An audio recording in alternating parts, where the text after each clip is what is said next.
e é com muita honra e muita satisfação que estou aqui com vocês, especialmente para dizer que comecei e tive meu primeiro envolvimento com o IBRAC no final da década de 90, ainda quando o IBRAC se reunia presencialmente lá na rua Angatuba, lá no Pacaembu, um lugar muito gostoso, reuniões muito interessantes e que eu participava na qualidade de representante de diretor ou conselheiro, no caso do Pedro Dutra, com quem eu trabalhei por muitos anos.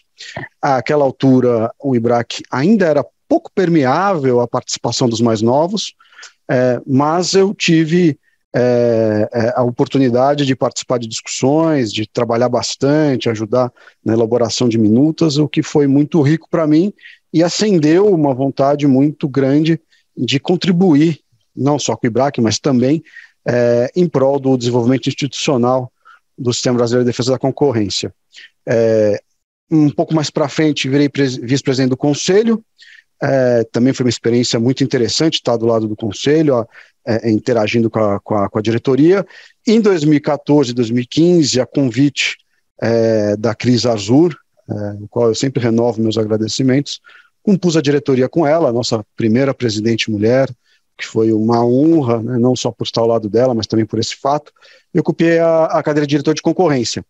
Lá, entre os pares de diretoria, estava o Márcio Bueno, e a gente teve a oportunidade, o desafio de tentar abrir de vez, né, escancarar as portas do IBRAC à participação de todos, como fazer o Instituto chegar a todos.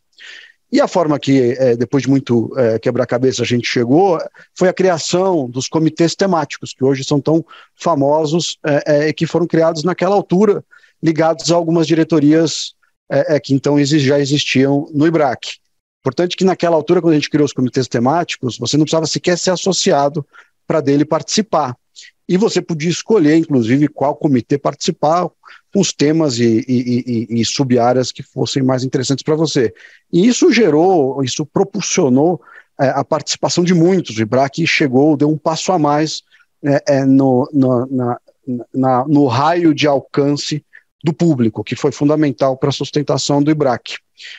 Acho que também lembra, e aí, na sequência, tive a honra de ser presidente do IBRAC, fomentando ainda mais a participação de todos, e interessante que lá criamos, junto com os demais diretores e diretoras, duas diretorias até então que não tinham presença no IBRAC, que era a diretoria de compliance e a diretoria de contencioso econômico, onde começa, a propósito, a participação, já participava muito antes, mas a participação, vamos chamar assim, mais oficial, do Bruno Drago, que foi o nosso primeiro diretor de contencioso econômico e hoje, honrosamente, nosso presidente. Importante, acho que destacar essa abertura que teve o IBRAC, ainda mais, não que ele não fosse, mas ele ampliou a abertura com os comitês temáticos, porque eu entendo que ele pode ser visto como um momento importante no alcance que o IBRAC tem hoje ao público. Obviamente, ele é apenas um marco nessa abertura. Um outro marco importante, como todos vocês sabem, no passado recente, foi quando o mundo virou, por algum momento, virtual, e isso acabou de vez de acabar com todas as fronteiras impedimentos que você poderia ter para estar no IBRAC. Você já não precisava nem ser associado para estar nos comitês, e sequer precisaria sair de casa para você participar do IBRAC. Acho que isso é muito importante. Acho que vale um destaque final, que eu entendo que é importante, do papel do IBRAC, não só do IBRAC, das outras instituições da sociedade civil, que é justamente servir como pontes e canais de interlocução entre a sociedade civil e as autoridades, e não só, também ajudando no fortalecimento do canal de comunicação e interlocução entre as próprias autoridades. Acho que o IBRAC faz isso muito bem, sempre fez e segue fazendo, isso é muito importante.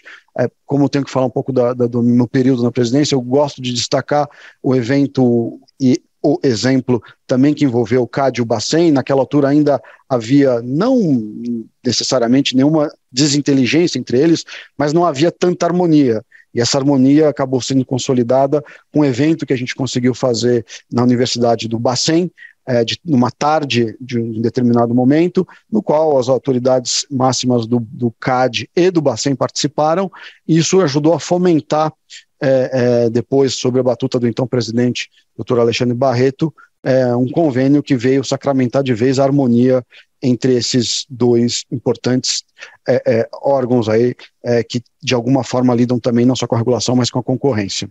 Eu entendo que isso foi muito importante e é um papel fundamental que o IBRAC deve seguir defendendo.